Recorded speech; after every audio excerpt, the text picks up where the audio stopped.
The mapped attributed string method takes a different approach to doing the same thing. First, a map object is extracted from the font object with a call to get attributes. A new attributed string object is created by passing its constructor the string of characters and the map.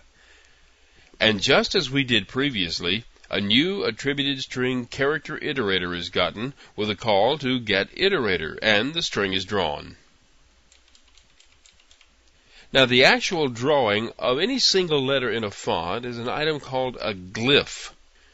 You can construct the glyph information for a specific string and a specific font. It's in the form of an array of glyphs. In some circles, another term for array is vector, and that's the origin of the very odd name of the class glyph vector. It's an array of displayable figures.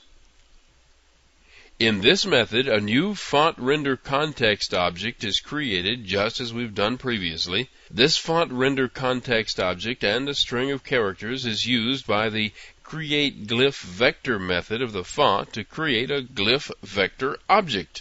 The graphics 2D class has a method called draw glyph vector, and this is just for drawing glyphs.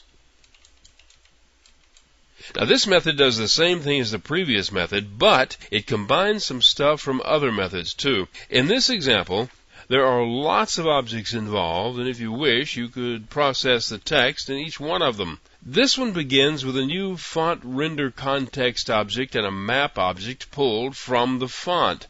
Then, a new attributed string object is constructed from the string and the map. This gives us the attributed character iterator ready for display. But instead of displaying it, it's used in conjunction with the font render context object to create a glyph vector, and that's what is finally displayed.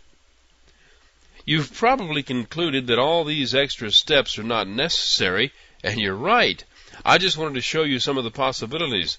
This sort of thing comes in very handy when you have a special problem to solve and you need to get the string into some special form before you can do it. Here's what the output of all this looks like.